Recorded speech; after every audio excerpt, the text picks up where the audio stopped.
बहुत समय पहले की बात है। एक छोटे से गांव में अन्या नाम की एक प्यारी सी बच्ची रहती थी। अन्या की माँ जब वह बहुत छोटी थी तभी इस दुनिया को छोड़ गई। उसके पिता मोहन अपनी बेटी से बहुत प्यार करते थे, लेकिन अकेले पूरे घर और खेती का काम संभालना मुश्किल था। कुछ समय बाद उन्होंने दूसरी शादी कर ली। उनकी नई पत्नी का नाम था सुमित्रा। गांव के लोग कहते थे कि वह समझदार और सख्त स्वभाव की है, लेकिन अन्या के दिल में डर था। क्या मेरी नई माँ मुझे अपनाएगी या मुझे नापसंद करेगी? नई माँ का आगमन।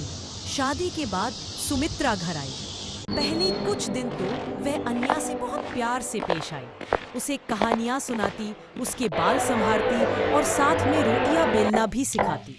अन्या धीरे धीरे अपनी नई माँ से जुड़ने लगी।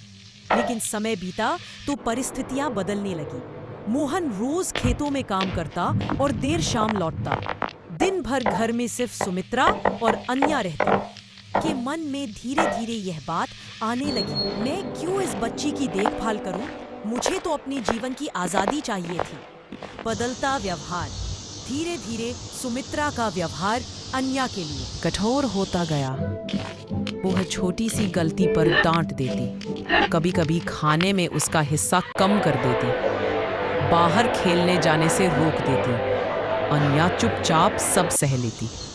उसके दिल में एक ही बात रहती, काश मेरी असली माँ होती तो वह मुझे कभी ऐसे न डांटती।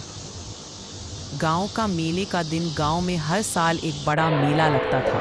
झूले, मिठाइयाँ, कठपुतली का खेल सब होता था।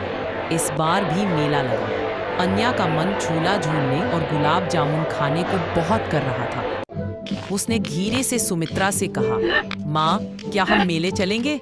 सुमित्रा ने गुस्से में कहा, तेरे पास मेले जाने का समय है? पहले घर के सारे बर्तन साफ कर। अन्या चुप हो गई।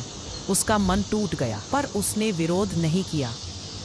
एक रहस्यमयी औरत। उस शाम अन्या अकेली आंगन में बैठी रो रही थी। तभी एक बुजुर्ग औरत वहां आई।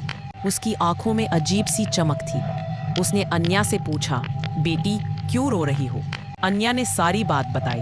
औरत ने उसके सिर पर हाथ रखा और बोली, धैर्य रखो। सच्चा दिल और अच्छा स्वभाव एक दिन सबका दिल जीत लेता है। तुम्हारी परख हो रही है। यह कहकर वह औरत चली गई। अन्या सोच में